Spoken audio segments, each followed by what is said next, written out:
Γεια σας! Άλλο ένα επεισόδιο, άλλο ένα podcast μεταξύ γραμμών από τις εκδόσεις Μιχάλη Σιδέρη είναι μαζί σας. Συντροφιά με αγαπημένους συγγραφείς, με πολύ όμορφες σελίδες, με ωραίες αναγνώσεις. Είμαι η Κατερίνα Ζαχαριουδάκη και έχουμε σήμερα έναν ιδιαίτερο και ξεχωριστό καλεσμένο. Ένα συγγραφέα που έρχεται με ένα πολύ διαφορετικό βιβλίο και με ένα πάρα πολύ ενδιαφέρον και πλουσιότατο βιογραφικό. Κατάγεται λοιπόν από το ορεινό Ρέθυμνο και διαμένει στο Ήλιον Αττικής. Αριστούχος οικονομολόγος του Πανεπιστημίου Αθηνών, σπούδασε στο Κέμπριτζ με υποτροφία, έχει εργαστεί ως επιστημονικός σύμβουλος για τη Βουλή, την ελληνική κυβέρνηση, την Περιφέρεια Κρήτης, το Μεσογειακό Πανεπιστήμιο. Ασχολείται με θέματα σύγχρονης κριτικής και πολιτικής οικονομίας, ενώ αποπειράται να σπουδάσει μαθηματικά στο Πανεπιστήμιο Κρήτης. Αυτό που μου έκανε εμένα, πέρα από όλα τα άλλα, ιδιαίτερη εντύπωση είναι ότι το βιβλίο αυτό γράφτηκε στα χωριά της Κρητικής επαρχίας, κάτι που θα σχολιάσουμε και στην κουβέντα μας μετέπειτα. Να καλωσορίσουμε τον Γιάννη Ματθεουδάκη. Καλησπέρα Κατερίνα. Καλησπέρα, μεγάλη μας τιμή και χαρά. Χαίρομαι πολύ που σε γνωρίζω. Θα μιλήσουμε για μαντινάδες. Κανονικά πρέπει να σου αφιερώσω και κάποιες. Εντάξει, στην πορεία τώρα θα τα πούμε όλα. Θα βγουν φυσικά, πιστεύω. Εννοείται. Χαιρόμαστε πάρα πολύ γιατί στην δημιουργία, αυτό το λέγαμε τώρα και off the record, στη δημιουργία με τις εκδόσεις Μιχάλη Σιδέρη του podcast, γιατί ακόμα είμαστε στις αρχές μας ουσιαστικά, ήταν από τα βιβλία που ξεχωρίσαμε, που είναι πολύ διαφορετικό. Και τι θέλουμε να πούμε? Να πούμε αρχικά για τον τίτλο, που επίσης έχει ένα ξεχωριστό ενδιαφέρον. «Ο νους μου τα βουνά κρατεί». Ένα δοκίμιο λοιπόν στην κριτική μαντινάδα. Είναι κάτι που δεν ακούμε, όχι μόνο συχνά, σχεδόν καθόλου.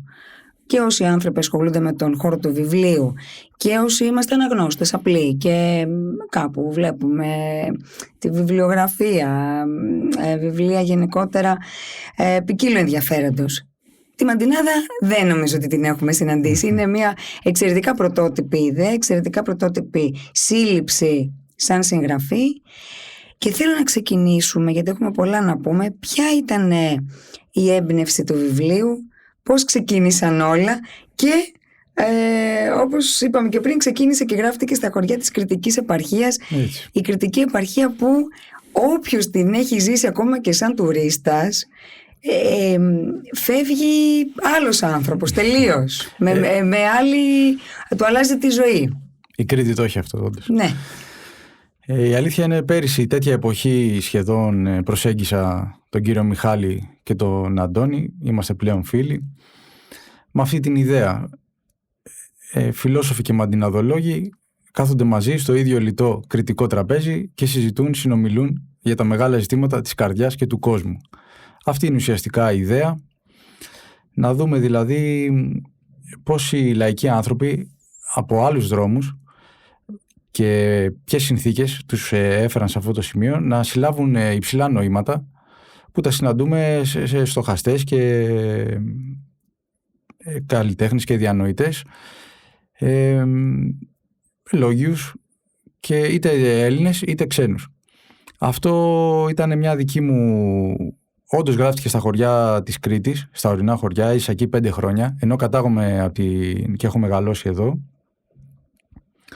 Γιατί ήθελα να μην έχω τη ρομαντική άποψη που έχουμε κριτική και ξέρουμε μόνο τα γλέντια και τις χαρές κτλ. Αλλά ήθελα να ζήσω τους ανθρώπους από κοντά, να τους δω στην καθημερινότητά τους, πώς αντιδρούν, δηλαδή και σαν παρατηρητής, πώς επιλύουν τις διαφορές τους, πώς περνάνε το χειμώνα και όλες τις εκφάνσεις της ζωής, για να δω τελικά πώς δημιουργείται αυτό το πράγμα που είναι η μαντινάδα, που εμείς το ξέρουμε σαν ένα μέσο διασκέδασης, αλλά είναι περισσότερο ένας δεσμός επικοινωνίας.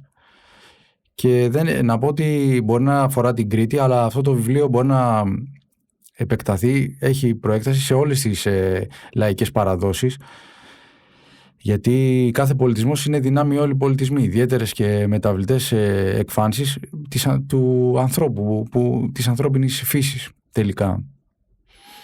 Απλά εγώ το φωτίζω στη διάσταση στην κριτική, επειδή την έχω μελετήσει και την έχω ζήσει. Αυτό, «Όνος μου τα βουνά κρατεί», ο τίτλος είναι ένα ημιστίχιο από τον Ερωτόκριτο. Η συνέχεια του είναι «Και μες στα δάση μπαίνει και όντε πετά στον ουρανό στα βάθη κατεβαίνει». Το λέει η Αρετούσα σε κάποιο σημείο. Είναι ένα ιδιαίτερο δοκίμιο, είναι ένα ιδιαίτερο βιβλίο. Είναι πολλά και τα ακούω με μεγάλη προσοχή. Αυτά ίσως που μου είχαν γεννηθεί και σαν απορίες και έχω σημειώσει εδώ στα σκονάκια μου. Και αυτό ήθελα να πω και εγώ, παρόλο που έχουμε στα χέρια μας ένα δοκίμιο και ακούει ο άλλος δοκίμιο και λέει είναι ίσως πιο επιστημονικό, είναι για ανθρώπους που είναι πιο καταρτισμένοι, είναι πιο τοπικό ίσως, Δεν ισχύει αυτό, γιατί ο αναγνώστης λαμβάνει σημαντικές πληροφορίες για την Κρήτη, για ιστορικότατα στοιχεία από την αρχαιότητα μέχρι τις μέρες μας. Έχει μια καταπληκτική εισαγωγή μέσα, πάρα πολύ κατανοητή. Πάρα πολύ. Το πιο σημαντικό, γιατί πολλές φορές παίρνουμε βιβλία στα χέρια μας, που είναι εξαιρετικά βέβαια, από επιστήμονες αντίστοιχα, από καθηγητές, και προσπαθείς να διαβάσεις και είναι ένα χάος. Αυτό είναι τόσο όσο, καταρχάς είναι και το ίδιο το βιβλίο πάρα πολύ προσεγμένο στις σελίδες του, να μην είναι δύσκολο, να μην είναι πολλές, να μην τρομάξει ο αναγνώστης. Αλλά έχει μια πάρα πολύ ωραία εισαγωγή ιστορικότατη που περνάνε μέσα σε λίγες σελίδες όλες οι ιστορικές περίοδοι από την αρχαιότητα μέχρι τη σύγχρονη ιστορία, μέχρι τις μέρες μας. Υπάρχουν πληροφορίες για τη λογοτεχνία. Περνάνε από τις σελίδες του βιβλίου σημαντικά ονόματα, σημαντικές προσωπικότητες. Από τον Καζαντζάκη μέχρι ξένους αντίστοιχα. Είναι βιβλίο που αφορά κάθε αναγνώστη. Νομίζω φωτίζω την κριτική μου αντινάδα στην οικουμενική της όψη, στην οικουμενική της διάσταση. Έχει αξία και σαν λογοτεχνικό είδος από αισθητική άποψη. Για όποιον δηλαδή του αρέσει η ποίηση, γενικά η λογοτεχνία, θα δει τη Μαντινάδα από μια άλλη προοπτική. Αλλά είναι κυρίως αυτό, ότι καμιά φορά λέμε ο σοφός λαός, αλλά έχει από πίσω μια συγκαταβατική υπεροψία πολλές φορές. Τον παραδεχόμαστε μεν τον λαό, αλλά κατά βάθος μέσω από τα δικά μας γυαλιά που έχουμε κάπως ή μορφωθεί ή διαβάσει οτιδήποτε. Και ενώ θέλω να δείξω ότι υπάρχει πραγματική σοφία και σπουδαία σοφία, και να πω και ένα παράδειγμα σε αυτό. Ακούμε καμιά φορά το διπλασιασμένο συγκριτικό, ένα λάθος γραμματικό που είναι συχνά, που λέμε πιο καλύτερα. Και αμέσως κάποιοι σπέβδουν ή να διορθώσουν ή γελούν κιόλας υποτιμητικά στο άκουσμα, ας πούμε, αυτού του λάθους. Το ίδιο όμως λάθος, για λόγους ποιητικής λειτουργίας και μουσικότητας καμιά φορά, το έχουν οικειοποιηθεί μεγάλοι ποιητές, ας πούμε, από το Δροσίνη μέχρι και το Γκαβαδία στο Μαραμπού, ας πούμε. Αυτά τα εντόπισα και τα μάζεψα γιατί έτσι με διασκέδαζε κιόλας. Δηλαδή θέλω να πω, οι πραγματικά σοφοί και οι λαϊκοί άνθρωποι συναντιούνται και βρίσκουν μια κοινή γλώσσα. Αυτό μπορώ να πω και πώς εμένα μου γεννήθηκε ιδέα σαν παιδί, γιατί αυτή η ιδέα με απασχολεί πολλά χρόνια. Κάθισα βέβαια και το έγραψα τώρα, επειδή τώρα ένιωσα έτοιμος. Αλλά είχα αρχίσει να τα εντοπίζω αυτά από 18 χρονών σχεδόν. Είναι η καταγωγή μου και λαϊκή και εδώ στην Αθήνα, ούτως ή άλλως, και πάντα μ' άρεσε να προσπαθώ να ενώσω τους κόσμους. Από τη μία των πανεπιστημίων, γιατί είχα και την τύχη να βρεθώ σε καλά πανεπιστήμια και να γνωρίσω και αυτόν τον κόσμο, και από την άλλη των λαϊκών ανθρώπων που δεν καταλαβαίνεις ότι περνώντας σε ένα άλλο επίπεδο είναι η διαβάθμιση άλλη, σχέση ιεραρχίας, αλλά ήθελα να τιμήσω αυτή τη λαϊκή σοφία.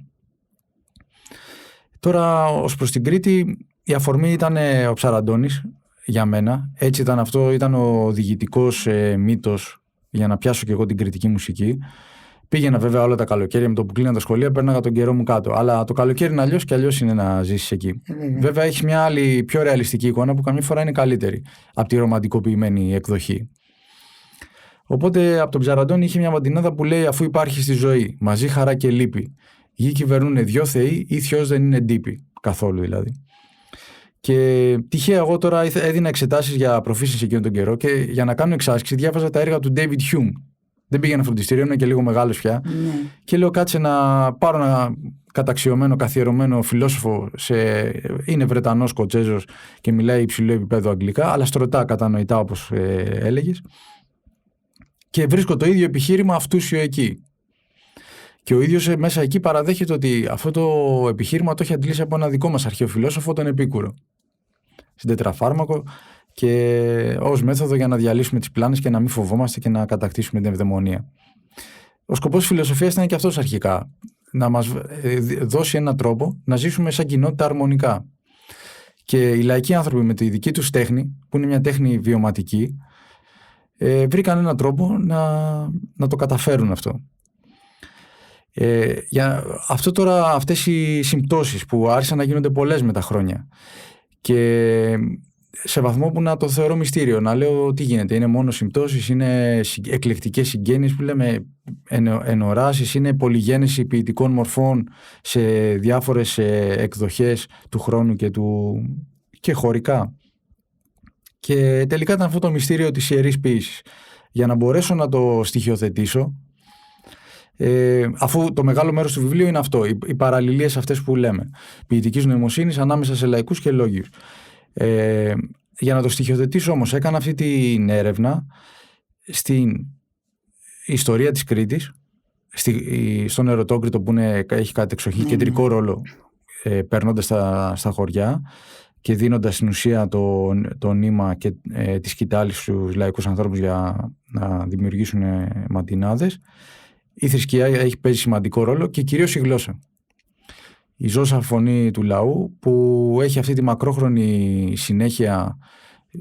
Ήδη η ιστορία της Κρήτης είναι 4.000 χρόνια και μέσα από την πλαστικότητα της γλώσσας και μέσα από τις ιστορικές εναλλαγές και περιπέτειες, ας το πούμε, αυτός ο ζωντανός οργανισμός στο στόμα του λαού έδωσε αυτό το υψηλό λογοτεχνικό είδος. Αλλά, ναι. Είναι μια πολύ ωραία πάσα τώρα αυτό, γιατί αυτό είχα εντοπίσει και εγώ μέσα στο βιβλίο που λέει συνομιλεί με το λόγιο υψηλό στοχασμό. Είναι κάτι δηλαδή που υπάρχει στις υποενότητες και εντυπωσιάζει, δεν το συναντάμε πάλι συχνά.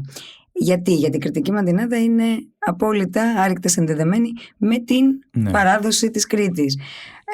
Άρα παράδοση και λόγος συνδέονται. Ναι. Ο λαϊκός κόσμος που είπες νωρίτερα και ο φιλοσοφικός στοχασμός συνδέονται.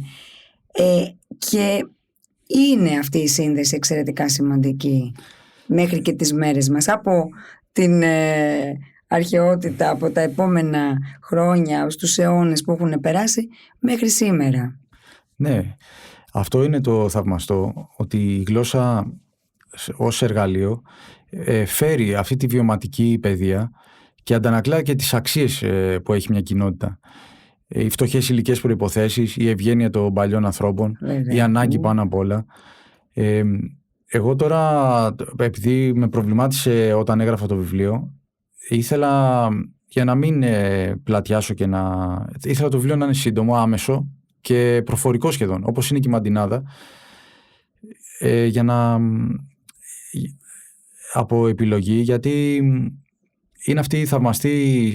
ήθελα στην ουσία να δείξω μια ιδιότυπη γραμματοσύνη που υπάρχει, υπόγεια, που καλλιεργήθηκε όμως συλλογικά, μέσα στο πλαίσιο της κοινότητας. Και αυτό που είναι θαυμαστό, ότι το κατάφερε πρώτος ο Κορνάρος με τον Ερωτόκριτο. Εκεί βλέπουμε αυτή τη θαυμαστή συνέργεια προφορικότητας και γραμματοσύνης. Δηλαδή αυτό το ίδιο πρόβλημα το έλυσε στην πράξη με αυτό το έργο, γιατί έφτιαξε, ενώ αυτό είναι το παράδοξο, ήταν λόγοι άνθρωποι, Λατίνοι στην καταγωγή, ναι, αλλά εξελληνισμένοι βέβαια, στο πλαίσιο της κρητοβενετικής περίοδου, και έφτιαξε αυτό το έργο. Τα πρότυπα είναι ξένα, είναι ιταλικά μοτίβα, γαλλικά της εποχής εκείνης, της πρώιμης αναγέννησης. Αλλά επειδή το κοινό του, ο στόχος, ο ορίζοντας των προσδοκιών, όπως λέμε στην κριτική, ήταν να διαβαστεί αυτό το έργο από το κοινό του νησιού και να αγκαλιαστεί. Δεν το φτιάξε δηλαδή για λίγους και τέχνη για την τέχνη, όπως λέμε, αλλά για να διαβαστεί από το κοινό του νησιού. Και αυτή η γλώσσα είναι μια καινοτομία, δηλαδή στην ουσία είναι και αυτό και σήμερα ένας κριτικός δεν έχει άγνωστες λέξεις διαβάζοντας στον Ερωτόκριτο. Ενώ ένας Άγγλος που θα διαβάσει το Σέξπιρ, που είναι αντίστοιχη απόσταση, Ναι, δεν μπορεί, θέλει μετάφραση. Αυτό... Και αυτοί οι ολιγογράμματοι άνθρωποι, περνώντας ο Ερωτόκριτος με φυλάδια, κυρίως με προφορικούς μουσικούς, γιατί έχουμε και μια ένδειξη όταν λίγο πριν ελευθερωθεί η Κρήτη και ενωθεί με την Ελλάδα, η ντόπια, η αυτόνομη κριτική πολιτεία έκανε μια έρευνα να δει τελικά από τον πληθυσμό που έχουμε πόσοι διαβάζουν, πόσοι ξέρουν να γράφουν και να διαβάζουν. Και είδαν ότι, τώρα συμψηφίζω και το λέω χοντρικά να μην πω πολλά στατιστικά, αλλά το 90% των ανθρώπων δεν μπορούσαν να γράψουν. Παρ' όλα αυτά, είχαν όμως ήδη διαμορφώσει τον τρόπο, και αυτοί που ζούσαν στα χωριά, κυρίως μέσα από το ψαλτήρι, πηγαίνοντας και βοηθώντας δηλαδή τους παπάδες, μαθαίνουν και να τραγουδούν, αλλά και να μαθαίνουν και τη γλώσσα. Οι λαϊκοί άνθρωποι. Ενώ όσοι ήταν στα τεχνικά επαγγέλματα, ήταν από εύπορες οικογένειες, είχαν τη δυνατότητα και την πρόσβαση στο εκπαιδευτικό ιδεώδες που ήθελε τα κλασικά κείμενα, τις αρχαίες τραγωδίες κτλ. Οπότε αυτό βλέπουμε. Η Μαντινάδα, έτσι συνοψίζοντας, έλεγα ότι με ένα σχήμα ότι είναι το ρυθμικά σκεπτόμενο αίσθημα της κοινότητας, η δημιουργία αυθόρμητη των απλών ανθρώπων, αντανακλά όλες τις εκφάσεις του βίου και της καθημερινότητας, και στην ουσία δεν είναι μια τέχνη, δεν είναι ένα εργαλείο, ένα μέσο διασκέδασης, αλλά ένας δεσμός επικοινωνίας. Η γλώσσα ως συντόμευση για κοινούς αγώνες, κοινά βιώματα. Αυτό είναι και το πιο σημαντικό που κρατάμε σαν διαδρομή, και τη διαδρομή του βιβλίου, γιατί όντως το έχουμε συνδέσει μόνο με αυτό. Δηλαδή πολύ σπάνια, και όσοι ακούσουν βέβαια και τη συζήτησή μας, πιστεύω ότι θα δουν με διαφορετική ματιά, σαφώς και όποιος αναγνώστης διαβάσει το βιβλίο, αλλά επειδή κάνουμε μια πάρα πολύ ενδιαφέρουσα συζήτηση, θα το δουν πολύ διαφορετικά. Και νομίζω αυτό είναι ο πιο σημαντικός στόχος. Είναι μια μικρή ποιητική φόρμα που αυτό ήθελα να ρωτήσω, αλλά νομίζω ότι στη κουβέντα πάλι έτσι έχουν καλυφθεί πολλές απορίες. Τι κρύβει, τι μπορεί να κρύβει, ή τι άλλο μπορεί να κρύβει, ή αν λέγαμε μία λέξη πολλές φορές για κάτι, αν μπορούσαμε να την περιγράψουμε με μία, δύο λέξεις, τρεις. Πόσο συμπυκνωμένο είναι αυτό, και πόσες εικόνες επίσης σου γεννάει. Οι δύο στιχάκια, πόσα πράγματα βγαίνουν και προκύπτουν από τους κοινούς αγώνες, από τα κοινά βιώματα, από την κοινή ζωή. Πάλι και αυτό το έχουμε παραγωνίσει σήμερα αρκετά. Πολύ ωραία το λες. Μορφικά η Μαντινάδα είναι ένα αντίστοιχο σε ιαμβικό 15 σύλλαβο. Σαν μορφή ξεκίνησε το 13ο αιώνα, Σαχλίκης, Μπεργαδής κτλ., για να φτάσει με τον Κορνάρο να τελειοποιηθεί. Βέβαια όμως η καταγωγή της ανάγεται στον αρχαίο κόμο. Έχουμε ενδείξεις γι' αυτό. Είναι δηλαδή, ο Περβελάκης την έλεγε αρχαϊκή ρήμα. Δηλαδή χάνεται στα βάθη του χρόνου σαν μορφή. Τώρα θεματολογικά είναι αυτό που λες. Είναι συμπίκνωση που φτάνει το απομνημονεύσιμο απόθεμα. Δηλαδή θυμίζει τα αρχαία επιγράμματα της Παλατινής Ανθολογίας κτλ. Η έμετρη κατασκευή της, η Μαντινάδα έχει ρυθμό μέσα. Και αυτό έχει μια σκοπιμότητα πέρα από. Δηλαδή, πιο εύκολα θυμόμαστε κάτι που έχει ρυθμό μέσα, παρά μια αυθόρμητη κουβέντα του καθημερινού λόγου. Σίγουρα. Και αυτό βοηθούσε αυτούς τους ανθρώπους. Ειδικά και στα χρόνια της υποτέλειας ακόμα, λειτουργήσε σαν άσκηση αντιλογίας και οξύνιας και διπλωματίας. Αλλά κυρίως ένας λαός που μιλούσε προφορικά και συνδιαλεγόταν, έκανε δηλαδή κάθε συναίσθημά του, αμέσως το μετέφραζε σε ένα έμετρο στιχάκι, είχε τη φόρμα του έτοιμη, οπότε χωρίς να προβληματίζεται σε τι μέτρο και τι ρυθμό, με δεδομένα αυτά εστιάζει στο περιεχόμενο. Γι' αυτό και έχει όλη αυτή ποικιλομορφία στα θέματα, από το θάνατο, τον έρωτα, το Θεό, τη φύση. Είναι δηλαδή όλα τα πάντα. Περιλαμβάνει τα πάντα, ναι. Αυτό ίσως μπορεί και με ένα παράδειγμα αν το διαβάζαμε να γινόταν εκεί πιο... Αν θες να... Εγώ έχω ξεχωρίσει εδώ έτσι 1-2, γιατί είναι όλα εξαιρετικά μέσα στο βιβλίο και είναι και όχι μόνο από τις παραδόσεις και από ανθρώπους που βλέπουμε ότι έχουν βγάλει. Εν τω μεταξύ, αυτό που ξέρουμε και σαν παράδοση στην Κρήτη είναι ότι υπάρχουν πολύ μεγάλοι συναγωνισμοί, ανταγωνισμοί, πώς μπορούμε να το πούμε, ανθρώπων, μαντιναδολόγων, μαντιναδόρων, όπως τους λένε και κάτω. Η φιλοπρωτεία και ο ανταγωνισμός είναι κριτικό ίδιο. Εμείς από την αρχαιότητα οι πόλεις ανταγωνίζονται μεταξύ τους. Φαντάζομαι η λέξη συγκριτισμός που μας ήρθε αντιδάνειο από τη γαλλική γλώσσα, ήταν για να δείξει αυτό ότι οι κριτικές πόλεις που ανταγωνίζονται και όταν εμφανιστεί ένας κοινός εχθρός, ξεχνάνε τις εχθρούς και ενώνονται πρώτοι του εχθρού. Ναι, ακριβώς. Αυτό είναι χαρακτηριστικό νομίζω γενικότερα της... Το έχουμε και στην Ελλάδα γενικότερα. Ναι, εδώ του DNA μας. Ένα από τα πολλά που λέει, μιας και λέμε για τη ζωή γενικότερα, ότι μπαντέρμη τη ζωή ίντα λογιός γυρίζει, πως πέρας να αναστροφενιά και το πρωί χιονίζει. Ναι. Δηλαδή πώς τα πράγματα μπορούν να... είναι ανογιανή μαντινάδα. Ναι, η συγκεκριμένη. Είναι η αβέβαιη φύση των πραγμάτων και πώς εμείς καμιά φορά ο άνθρωπος στον ορθολογισμό του και στην τάση του να ελέγξει τα πράγματα φτάνει και στην ύβρι πολλές φορές. Ενώ η θεμελιώδης κατάσταση των πραγμάτων είναι η αβεβαιότητα. Έτσι. Και πώς τη διαχειριζόμαστε. Και πώς μπορούν τα πράγματα να αλλάξουν, να ανατραπούν από τη μια στιγμή στην άλλη επίσης. Δηλαδή πόσες εικόνες και πόση φιλοσοφία και πόση αλήθεια κρύβουν τόσο λίγες λέξεις. Αυτό τώρα το παράδειγμα το αναπτύσσω εγώ αντλώντας από τον Παλαδά και την αρχαία ελληνική γραμματεία μέχρι τη θεωρία του χάους της Πεταλούδας και τα μαθηματικά του χάους και τέλος με αυτή τη φράση που η κριτική είναι μια αμφίσιμη έτσι και λένε με την απαλάδα της χέρας σου τι ψυχανεμίζεσαι, που είναι πολύ βαθιά φράση γιατί το χέρι μαζί αισθάνεται και γνωρίζει το χέρι, οπότε μπροστά στην αβεβαιότητα σου λέει όταν το ακουμπήσεις τι αισθάνεσαι, δηλαδή τι μαντεύεις ουσιαστικά. Ναι, δεν μπορείς να ξέρεις. Σε απλή γλώσσα. Και είναι αυτό, μπροστά στην αβεβαιότητα δεν μπορείς και να παραλύσεις από αναποφασιστικότητα. Η ζωή επιβάλλει πρακτικές απαντήσεις και δράση. Οπότε πρέπει να κάνεις κίνηση μπροστά.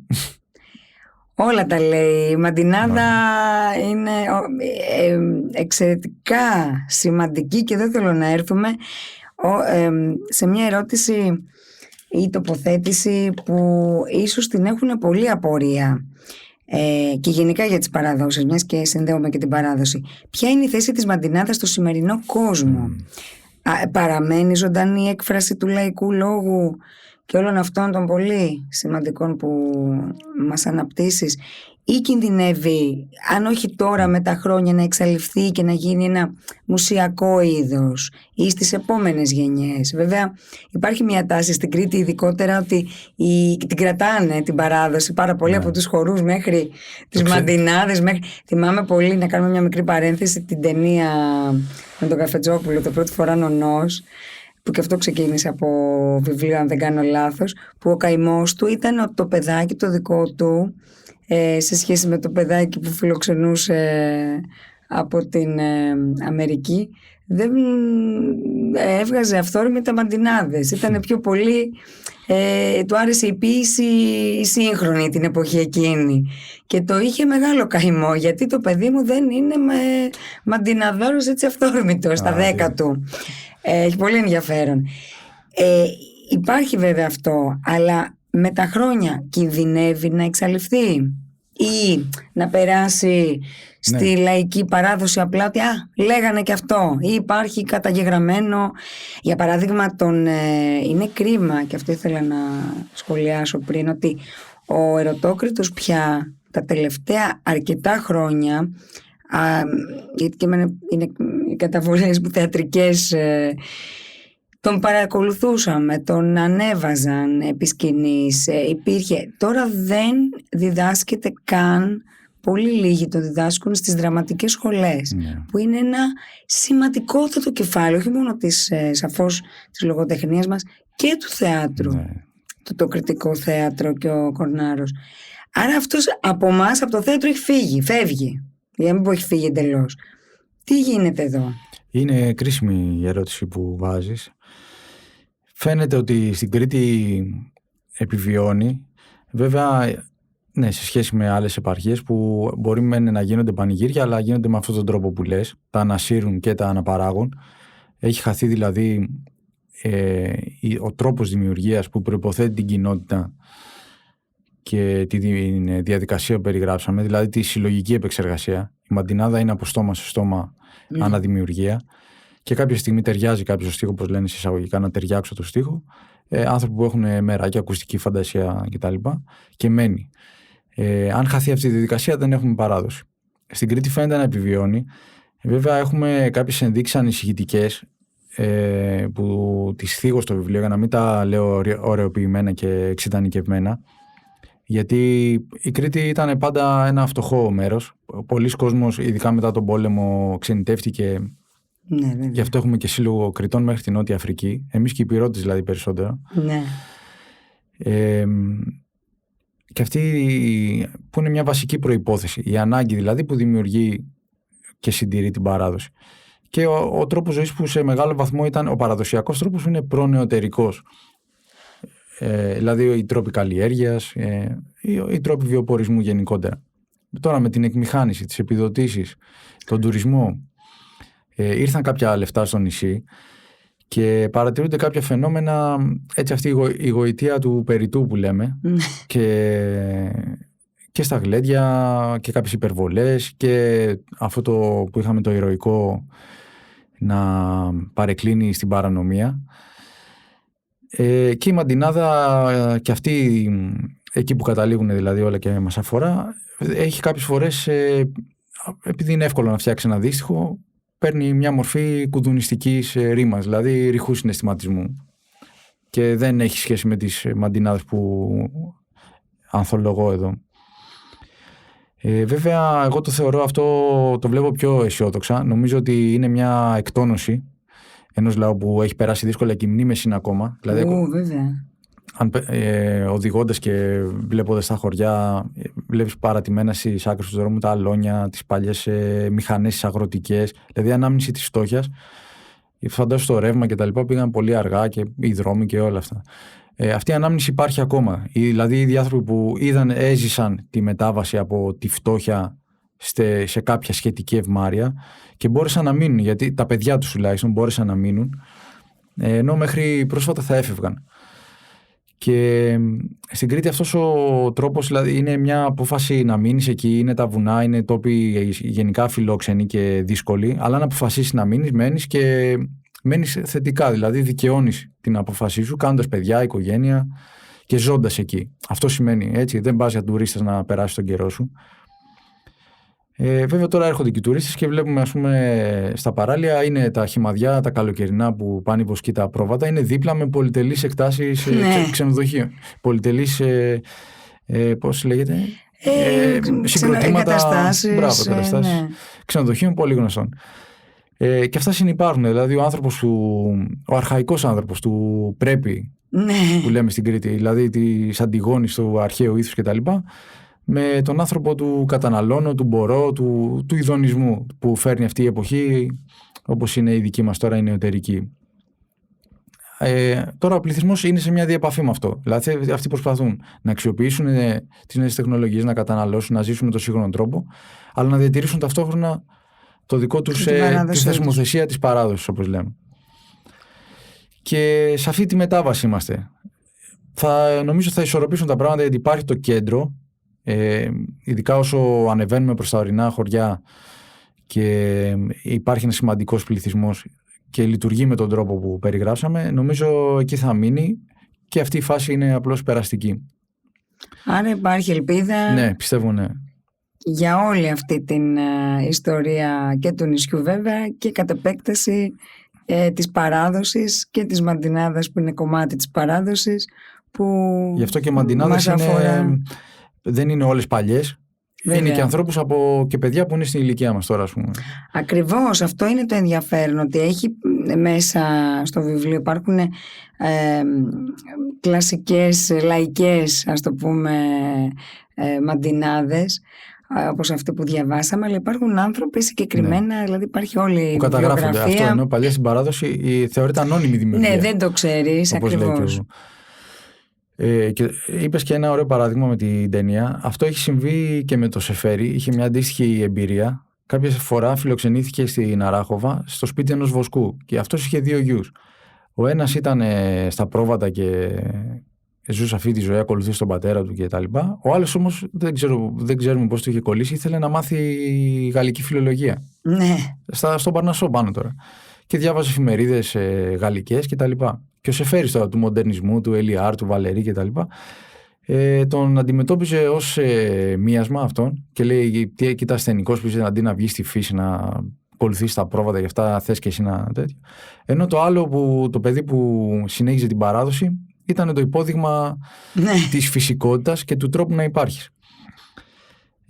Εγώ τώρα δεν λέω ότι επειδή έζησα και το έζησα και από κοντά, μπορείς να τους καταλάβεις, να θαυμάσεις τον τρόπο ζωής, αλλά είναι δύσκολο αν έχεις εκπαιδευτεί στο δικό μας τρόπο να ξαναγίνεις τόσο αθώος, δηλαδή με την έννοια που το θέτανε αυτή η γενιά, αυτό το ύφος το απλό, το πηγαίο, να το μπορείς να το κατακτήσεις. Νομίζω δεν μπορείς να φτάσεις πια με άσκηση, και τώρα και η εποχή πλέον δεν επιτρέπει να σκεφτούμε πισωγύρισμα.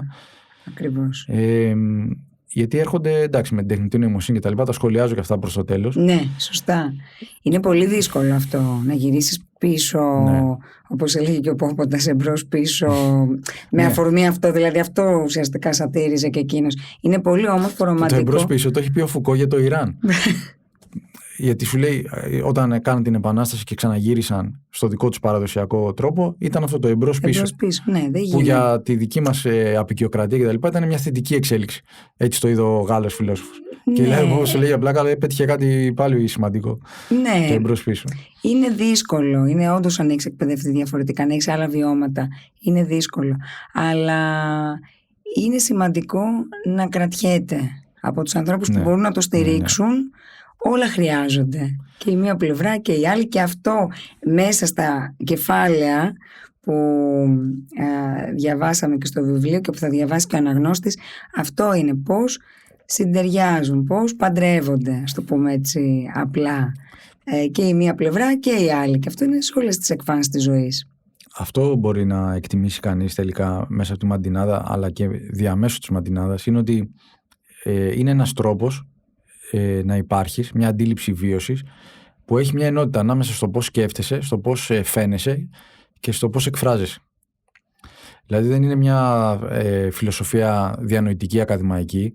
Οι αξίες είναι έμπρακτες, τις φέρουν οι άνθρωποι, αυτό λένε πρεπιά, και όχι επίκληση αξιών για το δημόσιο διάλογο, όπως ξέρουμε εμείς εδώ και σήμερα, έτσι αλλιώς και αύριο αλλιώς.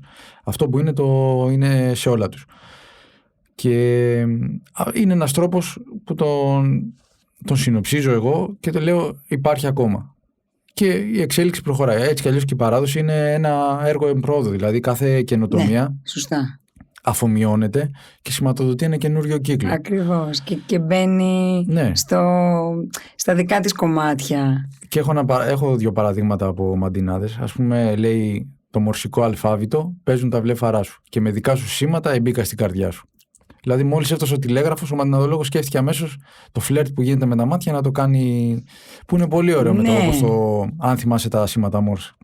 Ναι, βέβαια. Αλλά και μια άλλη μαντινάδα που δείχνει ότι οι αγωνίες είναι διαχρονικές. Οι ακτινογραφίες που λέμε λεγόντουσαν ακτίνες Ρέντγεν αρχικά. Από τον φυσικό, τον Πολωνό που τις ανακάλυψε και πήρε και το βραβείο Νόμπελ. Αυτές πέρασαν και έγιναν απεικονιστική ιατρική και λέμε η ακτινογραφία. Ο μαντιναδολόγος παίρνει αμέσως και φτιάχνει μια μαντινάδα με αυτό, παλιώς το 1900 ας πούμε.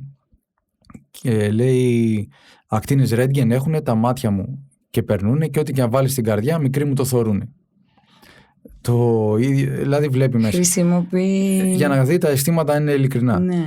από τη μυθολογία τώρα υπάρχει αντίστοιχο παράδειγμα. Ο Ηφαιστός είχε κατασκευάσει άνθρωπο. Και ο Θεός μου όμως, ο Θεός που έβρισκε λατώματα και ψέγει και σπέβδει να κρίνει, του λέει εντάξει, έφτιαξε άνθρωπο, μπράβο. Δεν έβαλε ένα παράθυρο στην καρδιά να βλέπουμε τα αισθήματά του, να ξέρουμε πότε λέει αλήθεια και ψέματα. Ναι. Γιατί για τους αρχαίους, όπως και για τους κριτικούς που είναι λαός έτσι, αρχαιοπρεπής, αρχαϊκός, τα αισθήματα κατοικούν στην καρδιά. Ναι. Και έχουν τώρα μια μαντινάδα άλλη που λέει έγινε ο Μπέτης σου γυαλί, το στήθος ο Μπέτης έγινε γυαλί και φαίνεται η καρδιά σου και δείχνει αγάπη ψεύτικη, κρίμα στην ομορφιά σου. Ναι. Άρα τελικά οι αγωνίες και τα αισθήματα είναι διαχρονικά και πανανθρώπινα. Η ειλικρίνεια των αισθημάτων. Τι όμορφα όμως, πώς τους συμπυκνώνει και πώς σου αποτυπώνεται με έναν τελείως διαφορετικό τρόπο. Παράδοση όμως που αφομοιώνει την καινοτομία σε κάθε στάδιο. Βέβαια, έτσι δεν είναι. Συνομιλεί με την εποχή. Και πληροφορίες, έτσι ακριβώς. Τι ωραία, μπορούμε να μιλάμε νομίζω για πάρα πολλές ώρες. Δυστυχώς θα πρέπει να προχωρήσουμε προς την ολοκλήρωση αυτής της εξαιρετικά ενδιαφέρουσας συζήτησης. Να πούμε και μια ερώτηση που κάνουμε σε όλους τους συγγραφείς μας, γιατί κάθε ένας έχει να πει κάτι ξεχωριστό. Πώς ένιωσες όταν γράφτηκε, και αυτό το ταξίδι πήγαινε προς την ολοκλήρωσή του, το πάρα πολύ ξεχωριστό κιόλας, και πώς ένιωσες όταν μπήκε η τελευταία φράση, τελευταία λέξη, τελεία, πριν φτάσει πια να εκδοθεί, μετά να πάρει έναν άλλο δρόμο? Ναι, είναι ένας κύκλος που κλείνει και η σύλληψη πάντα είναι ευχάριστη και ωραία, η ιδέα είναι ωραία, ξέρεις τι μοιράζεσαι, το συζητάς, αλλά η υλοποίηση είναι επώδυνη, είναι μια κυοφορία και η ολοκλήρωση έχει αυτό το αίσθημα ανακούφισης, ότι έφερα εις πέρα σε μια ιδέα που ήταν θεωρητική και στον αέρα, να τη βλέπεις στο χαρτί ολοκληρωμένη και μετά ξεκινάει άλλη αγωνία, να επικοινωνηθεί η ιδέα σου, να δεις αν θα βρει ανταπόκριση και αν θα γίνει και δεκτή. Νομίζω ήδη έχει ξεκινήσει έτσι, γιατί καλά πάμε, αυτό το ενδιαφέρον του υλικού που υπάρχει μέσα στο βιβλίο μπορεί να ταξιδέψει και με έναν πάρα πολύ εξίσου πρωτότυπο τρόπο, εξίσου ενδιαφέρον τρόπο, και με την θεωρία όπως είναι το βιβλίο και με την πρακτική του μορφή και με τη λύρα, την κριτική και με τη γεύση, με τις γεύσεις, με τα αρώματα, δηλαδή να συνδυαστούν οι παρουσιάσεις ακριβώς να έχουν... Είναι έτσι, λύρα, παξιμάδι, ρακί. Αυτά, πότε θα έρθουμε. Πότε είναι οι επόμενες παρουσιάσεις. Θέλουμε λίστα. Θα έρθουμε σε όλες. Ναι, μα νομίζω ήδη ξεκινήσαν. Έχουν ήδη ξεκινήσει. Έχουμε κάνει αρκετές βέβαια. Ναι. Και θα κατέβουμε και στην Κρήτη τώρα. Η Κρήτη νομίζω ότι θα το αγκαλιάσει κατεξοχήν. Είναι το βιβλίο της Κρήτης. Τελείωσε. Ήδη έχουν γράψει κάποιοι άνθρωποι στην εφημερίδα Πατρίδα, στον αγώνα της Κρήτης στα Χανιά. Εντάξει. Είμαι ικανοποιημένος δηλαδή από την αποδοχή, ας πούμε. Έχει μέλλον, έχει και δρόμο. Είμαστε στην αρχή, ναι. Βέβαια, έχει μεγάλο δρόμο. Αυτό τουλάχιστον πιστεύουμε από την πλευρά μας. Να πούμε ότι είναι και είναι ένα βιβλίο που δεν τρομάζει σε εισαγωγικά τον αναγνώστη. Πάρα πολύ, από τις πολύ ωραίες εκδόσεις. Και να πούμε λίγο και για το εξώφυλλο, που είναι, τώρα βέβαια ηχητικά δεν έχουμε τη δυνατότητα να το δείξουμε έτσι σε βίντεο, όμως στο αντίστοιχο podcast από κάτω στα links θα βρείτε όλες τις σχετικές πληροφορίες και θα το δείτε, είναι έργο τέχνης. Βέβαια, είναι το έργο του σπουδαίου ζωγράφου και στοχαστή κυρίως κυρίου Χρήστου Μποκόρου, σκιά Ελιάς Καντήλη. Είναι μια μικρή ελίτσα με μια φλόγα στο κέντρο της, σε ένα πλαίσιο που δείχνει σκοτεινό, αλλά το καντήλι υπάρχει και επιμένει. Εγώ το είδα σαν εξεικόνηση της γλώσσας μας μέσα στα χρόνια, γιατί τώρα είμαστε και ένας πληθυσμός που μειώνεται, αλλά έχει μια γλώσσα με μεγάλη ιστορία. Βέβαια. Και μπορεί να αποφασίσουμε να διαλέξουμε ότι θα επιβιώσει μέσω της ορολογίας της επιστημονικής, όπως έχει περάσει στην παγκόσμια βιβλιογραφία, να λέμε μέθοδο, ανάλυση κτλ. Και να λένε κάποτε υπήρχε ένας πληθυσμός που τη μιλούσε αυτή τη γλώσσα. Ή να τη συνεχίσουμε. και να δούμε τελικά, αυτό είναι το μεγάλο ερώτημα που βάζει αυτός ο ζωγράφος και με τίμησε και τον ευγνωμονώ δηλαδή και τον μνημονεύω πάντα με αυτό που μου εμπιστεύτηκε το έργο να συνοδεύει το βιβλίο μου, χωρίς να γνωριζόμαστε. Του στείλα, το διάβασε και μου λέει δεν έχω αντίρρηση. Τελικά είναι το ερώτημα αυτό, σε τι ομονοούμε, δηλαδή αν έχουμε ένα κοινό σκοπό, και η γλώσσα νομίζω δίνει την απάντηση, γιατί να το πω και σχηματικά, ακούμε ας πούμε σε ένα ιδιόμελο στην Βυζαντινή Μνοδία, λέει πάντα σκιά σας στενέστερα, πάντα ονείρονα πατηλότερα, μια αροπή ο βίος κτλ. Που εκεί ο Υμνοδός συνομιλεί με τον Πίνδαρο και το σκιά όναρο άνθρωπος. Ο Πίνδαρος με τη σειρά του είχε καταργήσει τη σύζευξη σκιά ή όνειρο στην Αίκια του Οδυσσέα, που κατεβαίνει να βρει τη μάνα του στον Άδη και βλέπει τη μορφή και λέει είναι όνειρο ή σκιά. Ο Πίνδαρος καταργεί, αυτή είναι η καινοτομία του και αυτή η φοβερή φράση.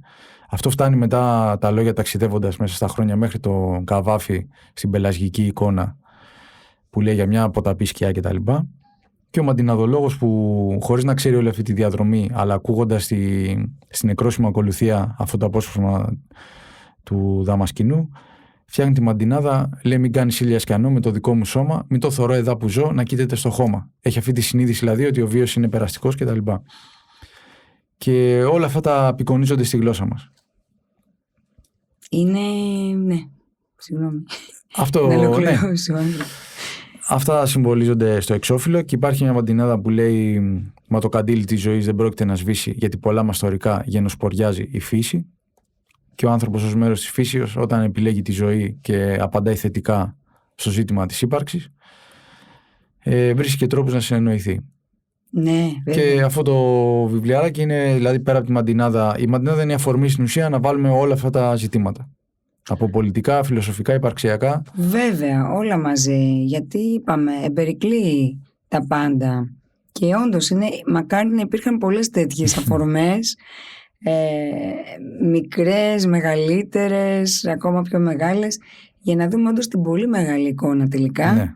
Και να συμπεριλάβουμε και στην κουβέντα μας και στην καθημερινότητά μας και στο στοχασμό μας όλα αυτά τα πολύ σημαντικά ζητήματα της ανθρώπινης ύπαρξης. Βέβαια. Γιατί όλα είναι μέσα στη ζωή, και το γλέντι και ο θάνατος που λένε, και οι αρρώστιες και τα καλά και τα άσχημα, τα πάντα. Η κατάφαση της ζωής που λέμε. Ακριβώς. Είναι εξαιρετικό.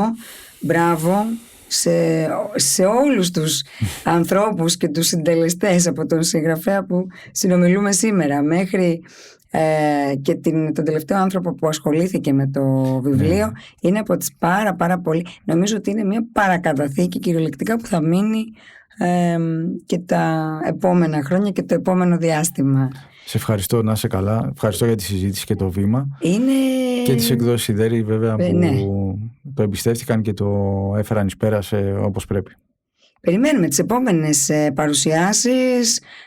Θα ενημερωνόμαστε και από τα social media και από τις εκδόσεις Σιδέρης στα λατινικά, και τον Γιάννη Ματθεουδάκη στο Facebook εγώ κυρίως, με λατινικούς χαρακτήρες. Ναι. Ωραία, μπορείτε να τον βρείτε και εκεί και να γίνουμε φίλοι, συνομιλήσετε, γιατί εδώ γύρει πολλές αντιδράσεις θετικές και έχει πολλά ζητήματα που έχουμε να συζητήσουμε. Πιστεύω ότι θα μας δοθεί ξανά η ευκαιρία να μιλήσουμε έτσι εκ νέου. Θέλω να ρωτήσω, τα επόμενα σχέδια, συγγραφικά, μη συγγραφικά, ναι, ποια είναι, αν υπάρχουν? Έχω μια ιδέα, εντάξει, μπορώ να το έχω αρχίσει και το δουλεύω. Θέλω να κάνω το αντίστοιχο για το στίχο, τη Μαντινάδα, να το κάνω για το στίχο της πόλης, με την έννοια τον στίχο που έχει ανατρεπτικές προεκτάσεις. Δηλαδή ο Άσιμος, ο Πανούσης και ο Θανάσης Παπακοσταντίνου. Είναι 3 εκδοχές ανατρεπτικού στίχου και θέλω να δείξω πολιτικά, δηλαδή πώς απαντάνε στο πώς υπάρχουμε στην πόλη. Κάνε είδαμε την κοινότητα, θα δούμε τώρα και την πόλη. Έχουμε πολλά να λέμε. Νομίζω ξανά άλλη συζήτηση αυτή. Εξαιρετικά ενδιαφέρον επίσης. Και νομίζω ότι πιάνει και έναν εξίσου διαφορετικό κόσμο, ναι, που αφορά βέβαια τους πάντες, αλλά λατρεύει τους ανθρώπους αυτούς, το στίχο τους, την τοποθέτησή τους σαν άνθρωποι, σαν προσωπικότητες. Ναι, έχουν και αυτή ενότητα στο έργο τους, ναι, βέβαια, και στο βίο, και είναι οδοδείκτες, και θέλω να το κάνω προσεκτικά και καλά. Το περιμένουμε. Μιας και δεν σε βλέπει ο κόσμος όμως και έχεις ωραίο χαμόγελο, να σου αφιερώσω μια μαντινάδα. Εντάξει, τιμή μου. Που λέει: τυχαία πήρα τα στενά και έπεσα στο στενό σου και σίδα και σκλαβώθηκα με ένα χαμόγελό σου. Ευχαριστώ πάρα πολύ. Και εγώ ευχαριστώ. Πάρα πολύ ωραίο.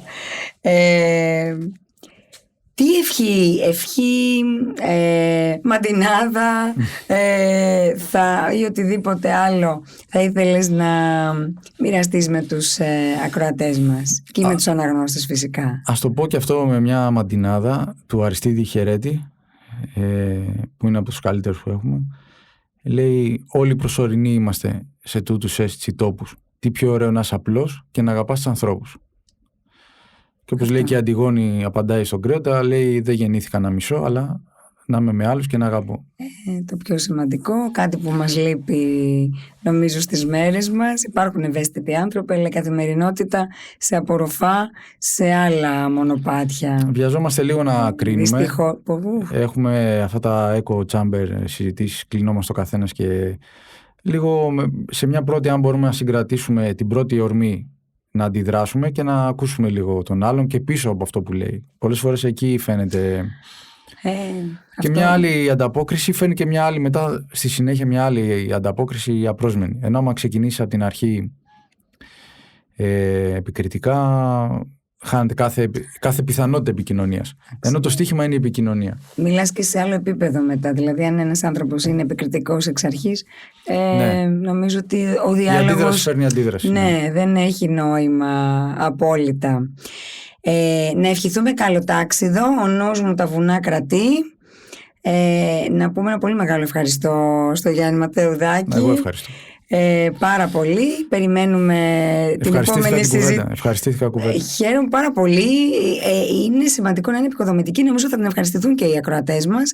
Και το καλό και με τα podcast είναι ότι το βάζεις ξανά και ξανά και ξανά, να το ακούσεις, να κρατήσεις σημειώσεις. Δηλαδή θα έχει πολύ μεγάλο ενδιαφέρον επίσης μια διάλεξη μικρή.